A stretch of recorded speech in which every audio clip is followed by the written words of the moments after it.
अगर आप उन चीजों को खरीदते हैं जिनकी आपको जरूरत नहीं, तो जल्दी ही आपको वो चीजें भी बेचनी पड़ जाएंगी जिनकी आपको बहुत जरूरत थी। दूसरा, if you can not control emotions, you can not control your money. तीसरा, if you don't find a way to make money while you sleep, then you will have to work until you die। अगर नींद में भी तू पैसा नहीं कमा पा रहा है सोते सोते, तो तुझे सारी जिंदगी काम करना पड़ेगा। नमस्कार, मैं Vivek Bindra, founder and CEO बड़ा बिजनेस.com। आज बात कर रहा हूं वॉरेन बफे की। गेम चेंजिंग वीडियो है। ऐसे मैंने पीछे बहुत पावरफुल वीडियोस दिए हैं अभी आपको। Steve Jobs, Marwari, D Mart, Mary Kom, Gandhi, life in 2050, Singapore, McDonald's, Bengali community, success habit of billionaire, आगे भी दूंगा। कमेंट बॉक्स में आप बता रहे हैं ना, आपके सारे कमेंट्स को पढ़ रहा हूं। तेंदुलकर का जन्मदिन आने वाला है। अजीत डोवाल कैसे इतने बुद्धिमान, क्या क्या किया। पॉलिटिकल रिलेशन सोच रहा हूं मैं, इंडिया, चाइना, पाकिस्तान और यूएस से कैसे इतना राइज कर गया, इतना पैसा कमाया। टेक्सटाइल इंडस्ट्री, कोई और भी हो नीचे बताइएगा। पर आज बात करूंगा ऐसे आदमी का, दुनिया के 4 सबसे अमीर आदमियों में उसका नाम आया पिछले 20 साल तक। कभी रैंक 1, कभी रैंक 2, कभी रैंक 3, कभी रैंक 4। 2008 में दुनिया का सबसे अमीर आदमी था।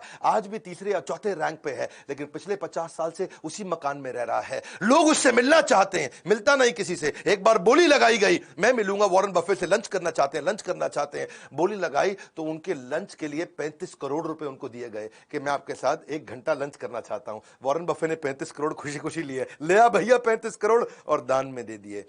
उन्होंने सोचा कि ये बड़ा अच्छा तरीका है, मेरे साथ लंच करने आ रहा है, 35 करोड़ मैं दान दे दूंगा। Living legend of investing, financial advisor है भैया। किनके?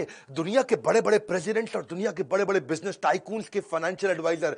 His words are not words, they are world to the world. Hindi में बोलूं क्या, उनके शब्द शब्द नहीं है, वो दुनिया के लिए पूरी दुनिया है। यानी कि वो कुछ भी बोल देते हैं भैया, गेम चेंज हो जाता है। 1970s की बात कर रहा हूं, 50 साल पहले भी वो जिस स्टॉक को खरीद लेते थे ना, उस स्टॉक का भाव अगले दिन 10% बढ़ जाता था। बात समझो, एक उसका नेब्रास्का वो स्टेट है सेंट्रल यूएस के अंदर, वहां पे उसका एक दोस्त हुआ करता था, वो बाद में माइक्रोसॉफ्ट ज्वाइन कर गया। कहानी बता रहा हूं, गेम चेंजिंग। माइक्रोसॉफ्ट ज्वाइन कर गया, माइक्रोसॉफ्ट में सीनियर लीडरशिप में था। नेब्रास्का के उस दोस्त ने एक बारी उससे पूछा, भैया वॉरेन बफे एक बात बता, तू माइक्रोसॉफ्ट में इन्वेस्ट नहीं करता, उसका स्टॉक नहीं खरीदता, तुझे क्या लगता है माइक्रोसॉफ्ट में कोई कमी रह गई है जो तू उसका स्टॉक नहीं खरीद रहा? उसने ईमेल लिखा वॉरेन बफे को। वो जिंदगी का पहला ईमेल वॉरेन बफे ने उसको रिप्लाई किया। नेब्रास्का का उसका दोस्त था, तो उसने रिप्लाई करते वक्त बताया, मैं माइक्रोसॉफ्ट इसलिए नहीं लेता, इसलिए नहीं लेता, इसलिए नहीं लेता, बहुत सारे कारण लिख दिए। और साथ में उसने उसको नेब्रास्का की फुटबॉल टीम जो बड़ी बेकार थी उसके साथ भी कंपेयर कर दिया। अब वो मेल तो कर दिया, एक मेल किया था, लेकिन थोड़े दिन के बाद जो वहां की सरकार थी, यूएस गवर्नमेंट, उसने उस मेल को ट्रैक करके निकाल लिया। उन्होंने उस मेल को, प्राइवेट मेल को पढ़ा, और वो उनको लगा कि ओहो, इससे तो हमें माइक्रोसॉफ्ट के बारे में बहुत कुछ समझ में आ रहा है, वॉरेन बफे ने यह बात बोली है। वो मेल जाकर के बाद में वॉल स्ट्रीट जर्नल के अखबार में छप गई। इसको बहुत बुरा लगा, मेरी प्राइवेट ईमेल पहली बार लिखी थी और सरकार ने निकाल करके अखबार में छपवा दिया। वो दिन आखिरी दिन था उसका, उसके बाद उसने कभी किसी को मेल नहीं लिखा। उसको इस बात का दुख नहीं था कि मैंने माइक्रोसॉफ्ट की निंदा करी, उसको इस बात का दुख था कि मैं नेब्रास्का नाम के स्टेट में रहता हूं, और उसमें छोटा शहर है ओमाहा, लेकिन मैंने जो है नेब्रास्का की फुटबॉल टीम की बेइज्जती करी है, ऐसा ना हो जाए मुझे यहां से घर छोड़ना पड़ जाए। बहरहाल, एनुअल लेटर जरूर लिखते हैं अपने सारे शेयर होल्डर को, और जो एनुअल लेटर लिख करके भेजते हैं अपने शेयर होल्डर्स को, जो अपने इन्वेस्टर्स हैं, जब ये उनको भेजते हैं तो पूरी यूनिवर्सिटीज बैठ करके उनके एनुअल लेटर को पढ़ती है, इनकी कही हुई बात को पढ़ा जाता है। यूनिवर्सिटी सिखाती है, अरे देख भाई वॉरेन बफे ने चिट्ठी लिखी, अरे क्या लिखा होगा इसके। 63 कंपनियां हैं आज वॉरेन बफे की। मेरा वीडियो देख लेना भैया, थोड़ी देर के अंदर मैं इतनी सारी लर्निंग देने वाला हूं। 63 कंपनीज वॉरेन बफे की। हर कंपनी के सीईओ को साल में एक चिट्ठी भेजता है, ना मिलता है ना फोन पे बात करता है। वॉरेन बफे साल में एक चिट्ठी भेज दी और उसमें लिख दिया, भैया तुम्हारा ये गोल है, तुम्हारा ये केपीआई है, ये तुम्हारे की परफॉर्मेंस इंडिकेटर, और ये तुम्हारे इस साल के गोल होने चाहिए, इसको अचीव करके दिखाओ। एक चिट्ठी भेजी, बस हड़कंप मच जाता है। कोई मिलता नहीं, कुछ बात नहीं करता। मीटिंग ले, क्योंकि उनकी आदत क्या, पढ़ते रहते हैं, 10-10 12-12 घंटे तो रोज पढ़ते हैं, कोई मीटिंग करते ही नहीं। वो हार्वर्ड बिजनेस स्कूल में पढ़ने गए थे, उनको रिजेक्ट कर दिया, उसको एडमिशन नहीं मिला वॉरेन बफे को हार्वर्ड बिजनेस स्कूल में। आज Harvard business school Warren Buffett की केस स्टडी सिखा रहा है सबको। आज बता रहा है भैया वॉरेन बफे इतना बड़ा कैसे होगा, उसको उस समय पढ़ने नहीं दिया था। आज एक बात समझ लेना, जो सबसे बड़े 100 अरबपति हैं दुनिया के, उनमें से 80% लोग खुद से अरबपति बने हैं, माँ बाप के पैसे से नहीं बने हैं। और वो बड़ी अच्छी एडवाइस भी देते हैं लोगों को, कहते हैं क्रेडिट कार्ड से दूर रहना, पैसे ने आदमी को नहीं बनाया, आदमी ने पैसे को बनाया, इसको याद रखना। और दूसरे के कहे अनुसार काम नहीं करना, अपनी बुद्धि से काम करना। बचपन में इनके खून के अंदर बिजनेस घुस गया। इनको पहले से ही पता था अमीर तो बहुत बनने वाला हूं। 6 साल की उम्र में रिसर्च करने चले गए दुकान के बाहर, अरे कौन सी कोल्ड ड्रिंक के ढक्कन ज्यादा हैं, बाहर जाके ढूंढने लगे, अरे इसका ढक्कन उसका ढक्कन, अलग अलग ढक्कन देखे उन्होंने। वहां जाकर रिसर्च में इनको समझ में आया सबसे ज्यादा कोल्ड ड्रिंक के ढक्कन बाहर कोका कोला के पड़े हैं। उससे उसने धंधा चालू कर दिया। 6 कैन कोका कोला के 25 सेंट में खरीदता था, 30 सेंट में बेचाता था, 25 सेंट में खरीदता था, 30 सेंट में बेचाता था। हर रोज 5 सेंट बचाया। 6 साल की उम्र में जब बच्चे कंचे खेल रहे हैं, ये धन से धंधा करना शुरू कर दिया। और वो जो कोका कोला पे रिसर्च किया, वहां से इसको रिसर्च की आदत पड़ी। 11 साल की उम्र में इसने पहली बार एक स्टॉक मार्केट, शेयर मार्केट में इन्वेस्टमेंट किया। इसके पिता ने इसको गाइड किया था। वहां पे सिटीज सर्विस नाम का एक स्टॉक था, जिसको उसने 38 रुपए के भाव में, $38 के भाव में खरीद लिया। अब वो हुआ क्या, वो नीचे गिर गया। नीचे गिरा, इसको बच्चे टेंशन हो गई, अरे नीचे गिर गया, नीचे गिर गया। बैठा रहा टाइट, वेट किया। जैसे ही वो $28 से वापस $40 हुआ, इसने तुरंत जाके बेच दिया। लेकिन थोड़े दिन के बाद वो $200 का हो गया शेयर। इसको लगा यार मैं तो $2 कमाए थे, ये तो $200 का हो गया, बहुत कमा सकता था। बड़ा परेशान हुआ उस समय। लेकिन उसको सीखने को मिला कि भैया ऐसा है, मेरी बात समझो कि जिस चीज को टाइम लगता है, अगर कंपनी अच्छी है, इसको ग्रो करने में टाइम लगता है तो लगेगा। मैंने जल्दी कर दी। हाँ, ऐसा नहीं है कि एक औरत और एक पुरुष जब ये दोनों मिलते हैं तो 9 महीने में बच्चा पैदा करते हैं, तो 9 पुरुष लगा दो तो 1 महीने में बच्चा पैदा तो हो नहीं जाएगा। या 9 महिलाओं को जोड़ लो इकट्ठे तो भी 1 महीने में बच्चा पैदा नहीं होगा, 9 महीने लगता है। तो मैंने वेट नहीं किया, इसलिए मैं हारा। ये एक्सपीरियंस उसको लॉन्ग टर्म वैल्यू इन्वेस्टिंग के बारे में समझ में आया। बाकी सारे बच्चे बेसबॉल खेल रहे थे और ये बाइंग स्टॉक्स खेल रहे थे। 16 साल की उम्र में $53,000 कमा चुके थे। कभी कलेक्टर स्टैंप बेचते थे, कभी गाड़ी साफ करते थे, कभी पुरानी गोल्फ की बॉल लेके उसको रिफर्बिश करते थे, कभी जाकर के वॉशिंगटन पोस्ट जो उनका सबसे फेमस अखबार था वहां का उसको बेचते थे। $175 कमाया करते थे रेगुलरली। अपने उस समय के टीचर से ज्यादा कमाते थे। 17 साल की उम्र में पिता ने वॉटन भेज दिया, जा भैया वॉटन में पढ़ के, सबसे बढ़िया बिजनेस कॉलेज। वॉटन गए, थोड़े दिन एडमिशन लिया, पढ़ना शुरू किए। टीचर वहां पढ़ा रहे, छोड़ के आ गए। माँ बाप को बोले अरे इस टीचर से ज्यादा तो मैं जानता हूं, पढ़ने में बहुत तेज थे ना ये, जो टीचर सिखाता था उसे 4 कदम आगे रहते थे, जितना टीचर कमाता था उससे ज्यादा पहले ही कमा लेते थे। 17 साल की उम्र में इसने क्या किया, एक दिन बाल कटाने गया नाई की दुकान पे। भैया बोला बढ़िया बढ़िया बाल काट दो, लेकिन नाई बोला यार मैं वेट कर भैया, अभी 3 आदमी बैठे हैं। इसको समझ में आया लोगों को वेट करना पड़ता है। इसने का नया बिजनेस आइडिया, 17 साल की उम्र में एक पिन बॉल गेम का बढ़िया बिजनेस आइडिया कर दिया इन्होंने। पिनबॉल गेम कैसा होता है, ये समझो जैसे इंडियन कंचे होते हैं ना, उसका पॉलिश्ड वर्जन। हाँ, वहां पे टेबल लगा दी, उसमें कंचा छेद में फेंकना रहता है, तो वो निकल पिनबॉल मशीन बोलते हैं उसको। इन्होंने $25 की मशीन ली, जाके नाई को समझाया कि मेरी बात समझ भाई, तेरा इसके अंदर कोई रिस्क नहीं है, नो रिस्क प्रेपोजिशन। पैसा मेरा है, लगेगा, लोग आएंगे खेलेंगे और उनको मजा आएगा, तेरे पास ज्यादा लोग आएंगे, वेट करते वक्त वो खेलते रहेंगे। अच्छा, लोगों को अच्छा लगने लगा। हाँ, उसमें क्या सिस्टम था कि भाई 5 सेंट डालो और 20 बॉल मिलेंगी, आराम से खेलते रहो। नाई भी फ्री हो गया, बोला नहीं नहीं अभी तो किसी और के बाल काट ले, अभी तो मेरे कंचे चल रहे हैं भैया। वॉरेन बफे ने कहा कि नाई तेरे को पैसे नहीं लगाने। उससे क्या हुआ, जितने लोग थे उसी के आकर के बाल कटाने आते थे, भैया इसी के बाल कटा लो है, क्योंकि यहां तो गेम खेलने को मिल जाएगा, वेटिंग नहीं करना पड़ता, बाकी जगह वेट करना पड़ता था। नाई को मजा आने लगा। धीरे धीरे इसने वॉशिंगटन डीसी में सारे के सारे सैलून के अंदर अपनी वो गेम इंस्टॉल करनी शुरू कर दी। $25 से बिजनेस चालू किया, रोज पैसा कमाया और आने वाले समय में 1 साल के अंदर $1,000 में बिजनेस को बेच दिया। $25 से $1,000। उसके बाद इसको एक दादाजी की कहानी सुनाता हूं। इसके दादाजी ने भी इसको एक बार एक काम पे लगाया था कि आज अपने दोस्त को लेकर के सामान उठाने का, राशन की दुकान थी दादाजी की, इधर से उठा उधर रख, उधर से उठा इधर रख, तेरे को पैसे दे दूंगा। इसने कहा ठीक है दादाजी। हाँ, काम मिल गया। एक और काम में तेज था, बहुत मेहनत करके उठाया, हाथ सूज गए, थक गए, हाथ जम गए, बुरा हाल हो गया, इतना उठाया इतना रखा। दादा ने 90 सेंट दे दिए, आधे आधे बांट लो। बोला $1 नहीं मिला, 90 सेंट। बहुत गुस्सा आया। इसने सोचा यार दादा बहुत तेज निकला, सही खेल गया यार, है पहले कोई कॉन्ट्रैक्ट नहीं बनाया और बाद में 90 सेंट दे दिया, ये कोई पैसा होता है। उस दिन इसको समझ में आया कि मेरी बात सुनो भैया, हाँ, पहले ही स्पेसिफिक्स और कॉन्ट्रैक्ट साइन करके ही धंधा करना है किसी के साथ। जब नौकरी भी मांगने जाओ ना, उस दिन जिस दिन नौकरी मिलती है ना, तब नेगोशिएट कर लेना इंटरव्यू में। उस समय जितनी तनख्वाह तय हो गई, उसके बाद कोई नहीं पूछेगा। 1 साल तक तनख्वाह नहीं बढ़ती भैया फिर तो। Big bargaining leverage is greatest when you begin a job. उसके बाद कोई नहीं पूछता आपको। तो ये कहते हैं कि मैं अच्छा इन्वेस्टर इसलिए क्योंकि मैं अच्छा बिजनेसमैन हूं, और अच्छा बिजनेसमैन भी इसलिए क्योंकि मैं अच्छा इन्वेस्टर हूं। रिस्क कहते हैं कि खत्म हो जाता है। जब तुमको समझ में आ जाता है तुम कर क्या रहे हो, पहले समझ तो लो तुम कर क्या रहे हो। शेयर मार्केट में रिस्क तो उसको होता है जिसको पता ही नहीं वो पैसा कहां लगा रहा है। ये जीनियस नहीं है, केवल इतने जीनियस नहीं, जीनियस तो है ही, जनरस भी बहुत है। जनरस इतने हैं, कहते हैं कि भाई मेरी कमाई का 1% से ज्यादा मैं अपने ऊपर खर्च करूंगा, ऐसा कुछ होने ही वाला नहीं। मैंने खाना वही $3 का ब्रेकफास्ट है जी, लेकिन वो 99% दूसरों को दे दिया, उनकी जिंदगी बदल जाएगी। ये अपनी जिंदगी में $3 से ऊपर का ब्रेकफास्ट नहीं किया इन्होंने, और अपनी सारी की सारी चैरिटी लोगों को कमिट कर दी। $37 बिलियन ऑलरेडी दे चुके हैं। कोविड की जो आज वैक्सीनेशन आई है उसमें वॉरेन बफे का बहुत बड़ा कंट्रीब्यूशन, उन्होंने बहुत डोनेशन किया है। ये अपने बच्चों को पूरा पैसा देने में बिलीव नहीं करते। ये कहते हैं कि भाई बच्चों को इंडिपेंडेंट और कॉन्फिडेंट बनाओ, वो खुद ही कमा लेंगे। मैं अपने बच्चों को इतना तो देना चाहता हूं कि उनको लगे कि वो कुछ भी कर सकते हैं, लेकिन इतना नहीं देना चाहता कि उनको लगे कि अब कुछ करने की जरूरत ही नहीं है। इनको हाईएस्ट सिविलियन अवार्ड भी, जैसे अपने यहाँ भारत रत्न रहता है, वहां प्रेसिडेंशियल मेडल ऑफ फ्रीडम होता है भारत रत्न की तरह यूएस के अंदर, वो उनको बराक ओबामा ने दिया था। बराक ओबामा क्या बोलते हैं, भैया आप मेरी इंस्पिरेशन हो, और ना केवल आप सबसे अमीर हो बल्कि आप सबसे एडमायर्ड और रिस्पेक्टेड भी हो।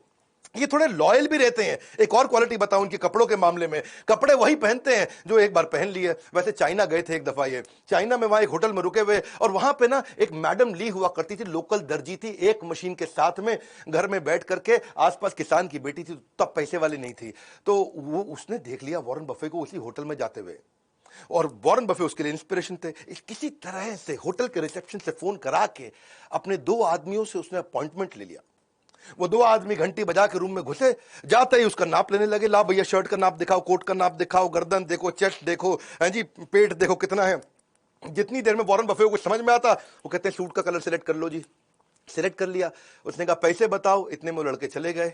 अगले दिन सुबह क्या जबरदस्त स्मार्ट सूट, एकदम बढ़िया स्टिचिंग का, पहुंच गया वॉरेन बफे के पास, और उससे पैसा भी नहीं लिया, तो गिफ्ट कर दिया, क्योंकि वो मैडम ली जो थी वो उसकी बड़ी फैन हुआ करती थी। तो इसने कहा कि भाई सूट बड़ा अच्छा है, ऐसा करो मेरे को 2 सूट और बना दो। मैडम ली ने 20 सूट उसको 3 दिन के बाद फिर से भेज दिए, और 20 के 20 सूट का 1 रुपया नहीं लिया।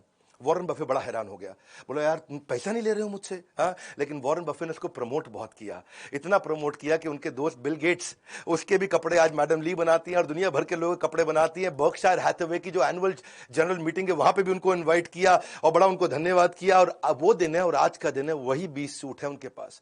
वो पिछले 20 साल से वही 20 सूट अलग अलग दिन बदल के पहनते हैं। ये ऐसे आदमी हैं, अपनी आदतों के साथ लॉयल है, एक जैसा ही ब्रेकफास्ट खाते हैं, वही गाड़ी चलाते हैं, 50 साल से उसी घर में रहते हैं, वही 20 सूट पहनते हैं। यहां तक कि फोन भी उनके पास सैमसंग का वही फ्लिप वाला पुराना है।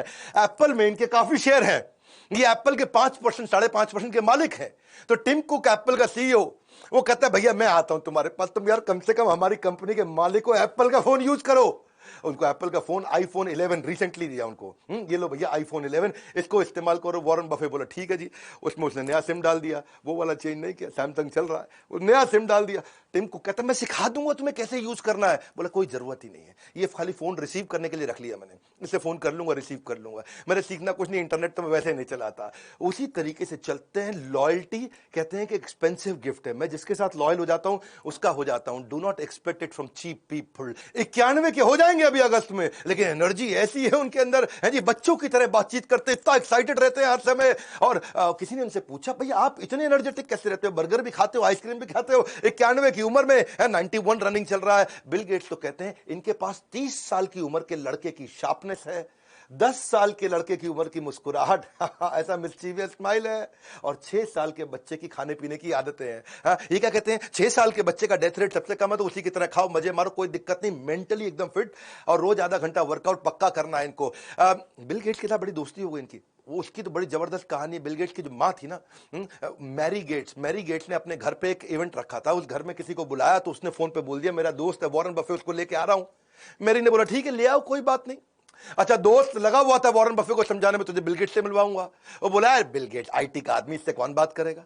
अच्छा, मां लगी हुई इधर, तुझे वॉरेन बफे से मिलवाऊंगी। वो कह रहा है यार ये तो खाली पी रेशियो डिस्कस करेगा, फाइनेंशियल स्टेटमेंट डिस्कस करेगा, मैं आईटी का हूं, हमारी बनेगी नहीं, ये दोनों एकदम अलग आदमी है।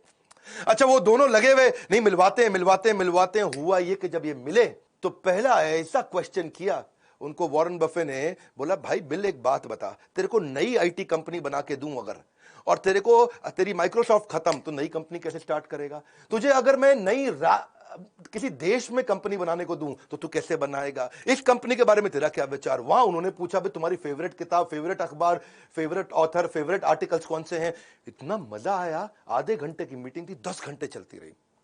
एक दूसरे के साथ उन्होंने खूब बात करी, अलग अलग क्वेश्चंस किए, खूब डिस्कशंस हुए। उसके बाद तो फिर ये ताश के दोस्त भी हो गए, शॉपिंग के दोस्त भी हो गए, रेस्टोरेंट में खाना खाने के दोस्त भी हो गए। इनफैक्ट बिल गेट्स के मोबाइल में केवल 2 ही स्पीड डायल के नंबर, एक मेलिंडा गेट उसकी वाइफ का और एक वॉरेन बफे का। ऐसा एक दिन नहीं गया आज तक जब तक इन दोनों ने बात नहीं करी। ये भी बड़ा इंपॉर्टेंट है, किसके साथ उठते बैठते हो। ये कहते हैं कि वॉरेन बफे ने मुझको 2 चीजों में बड़ी हेल्प करी। पहली चीज क्या है कि लाइफ टाइम लर्निंग, और दूसरी है लाइफ टाइम लाफिंग। बोला इससे ज्यादा मैं दुनिया में कभी नहीं कर सकता था। कहते हैं कि pickup your associate whose behavior is better than you, and then that will give you a drift in your direction of life. Tell me who your heroes are. तेरा हीरो कौन है? दोस्त तुझसे भी पूछ रहा हूं, तेरा हीरो कौन है? And I'll tell you who you'll turn out to become. तू बनेगा किसके जैसा, आज ही पता चल जाएगा। वॉरेन बफे के ना गुरु भी थे जिनसे ये बड़ा सीखा करते थे, बेंजामिन ग्राहम। बेंजामिन ग्राहम जो थे कोलंबिया के प्रोफेसर थे। ये इन्होंने वॉर्टन छोड़ के कोलंबिया ज्वाइन किया क्योंकि बेंजामिन ग्राहम की इन्वेस्टमेंट को लेकर बड़ी मास्टरी थी। बेंजामिन ग्राहम एक बड़े स्ट्रिक्ट टीचर भी हुआ करते थे जो इन्वेस्टमेंट के बारे में, शेयर मार्केट के बारे में सिखाते थे। और बफे केवल एकमात्र ऐसे स्टूडेंट थे जिसको A+ रेटिंग। बेंजामिन ग्राहम की सारी क्लास को बहुत ध्यान से अटेंड करते थे।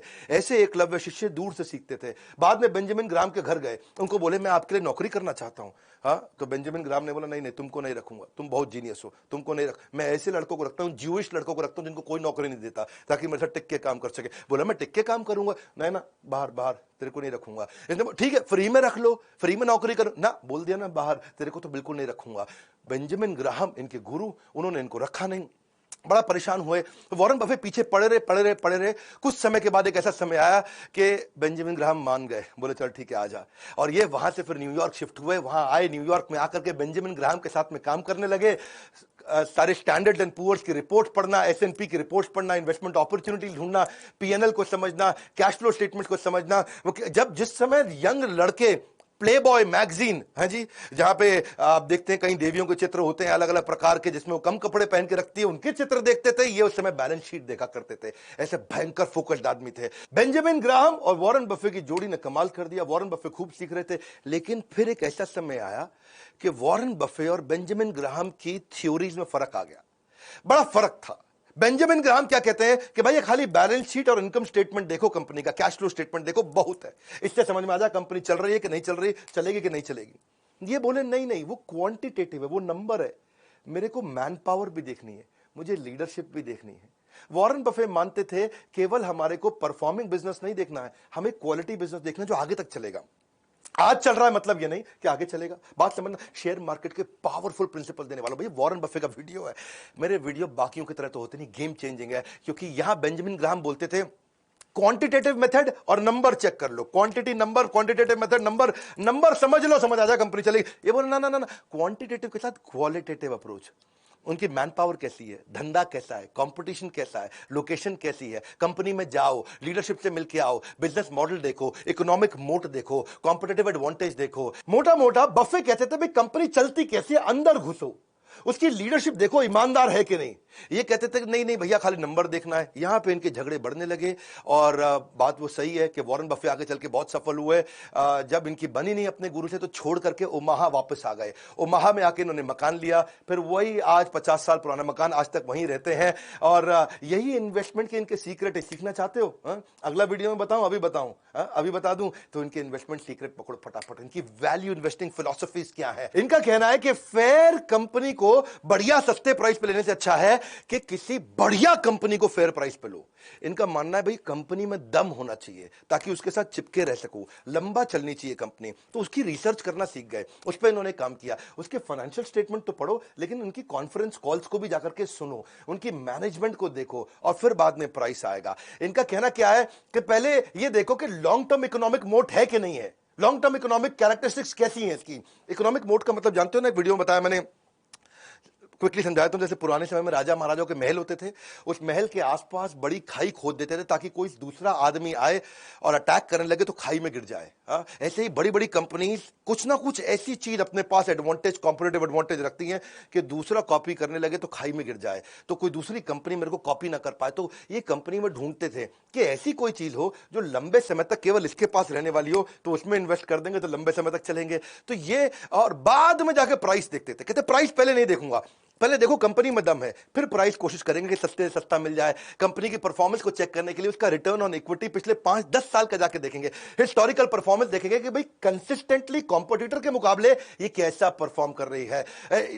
बहुत ज्यादा महंगी कंपनी खरीदने में बिलीव नहीं करते रहे, लेकिन एक्सीलेंट कंपनी वो उनका पहला रूल था। कंपनी जो फंडामेंटली चीपर हो अपनी वर्थ से। और उसके बाद क्या है, ये कहते हैं कि भाई गैम्बलिंग तुम करनी नहीं है, क्योंकि गैम्बलिंग से लॉस होएगा ही होएगा। इन्फॉर्म्ड रहो अपने डिसीजन में, सीखो, अपना होमवर्क करके चलो। कंपनी पे कर्जा तो नहीं है कहीं, कर्जे को जरूर चेक करते हैं, हाँ, क्योंकि ये कहते हैं कि अगर कोई आदमी बुद्धिमान ना, स्मार्ट है, तो बिना कर्जा लिए भी बिजनेस कर जाएगा। ये प्रिंसिपल मैंने भी बड़ा बिजनेस में सीखा। आज तक हमने 1 रुपए का कर्जा नहीं लिया और हमारी ऑर्गेनाइजेशन की वैल्यूएशन और रेवेन्यूज कंटिन्यूसली ग्रो किए, क्योंकि फंडामेंटल्स बहुत मजबूत रखे हमने बड़ा बिजनेस के अंदर। इसीलिए आज हमारे आईबीसी भी बहुत ग्रो कर रहे हैं, और यही मैं सारे अपने ट्रेनिंग प्रोग्राम्स में भी सिखाता हूं, हमारे एवरीथिंग अबाउट एंटरप्रेन्योरशिप। इसकी बात बाद में करेंगे। ये कंपनी के प्रॉफिट मार्जिन को देखते हैं। 2 बातें हैं, एक, अच्छा प्रॉफिट मार्जिन है, इसका मतलब कंपनी बढ़िया है। लेकिन दूसरा, अगर प्रॉफिट मार्जिन हर साल बढ़ रहा है, इसका मतलब कंपनी के ऑपरेशंस और खर्चों पे बड़ा कंट्रोल भी रखा हुआ है। ये कहते हैं कि लॉन्ग टर्म अपॉर्चुनिटी वाली ऐसी कंपनी ले लो जिसके साथ टिके रहो। 20% कम से कम ग्रोथ देनी चाहिए स्टेबल तरीके से। फाइनेंशियल स्टेटमेंट उसकी देखो, एनालाइज करो, उसके सारे के सारे करंट और पास्ट परफॉर्मेंस को पहले पूरा झांक लो। If you don't feel comfortable in making the rough estimate के कितना कमा के देगी, तो उसको खरीदना भी मत। इनकी आदत भी ऐसी है कि डीप डाइव करेंगे उसकी वैल्यूएशन में। तभी तो रोज 10 से 12 घंटे पढ़ते हैं, 500-500 पेज रोज पढ़ते हैं। वॉरेन बफे तो मैंने सक्सेस हैबिट्स ऑफ बिलियनियर की वीडियो में बताया था, वॉरेन बफे से ज्यादा लर्निंग किसी ने नहीं किया। पूरी दुनिया इनको अपना गुरु मानती है इस मामले में कि ये सीख सीख के आगे बढ़े, क्योंकि और कोई तरीका नहीं था। ये कहते हैं कि अगर बिजनेस अच्छा रहेगा ना, तो स्टॉक अपने आप चलेगा, उसका प्राइस अपने आप बढ़ता चला जाएगा। ऐसे खरीदो स्टॉक को जैसे अपना मकान खरीद रहे हो, जैसे किसी के साथ शादी करने वाले हो। जब आप शादी कर लेते हो तो रोज रोज शादी तोड़ते नहीं, रोज रोज नहीं तोड़ते। तो ऐसे ही कहते हैं कि रोज रोज स्टॉक नहीं बदलना चाहिए। इनको प्रेम है इस काम से। और ये स्टीव जॉब्स की तरह ये भी ये बोलते हैं, success comes to those who love doing what they are doing. और ये एक बात और है कि कहते हैं कि बार बार स्टॉक अगर बेचोगे ना, जल्दी जल्दी खरीदोगे बेचोगे, तो उसके ऊपर टैक्स भी आपको देना पड़ जाएगा, उसकी ट्रेडिंग कमीशन भी देनी पड़ेंगी, तो उस पर भी पैसा बचाना चाहिए। और अगर आप किसी स्टॉक को खरीदने में 10 साल के लिए, कितने साल के लिए, 10 साल के लिए अगर आप कॉन्फिडेंट नहीं हो, तो स्टॉक को खरीदने की जरूरत नहीं है। 10 मिनट भी ऐसे स्टॉक को रखना मत।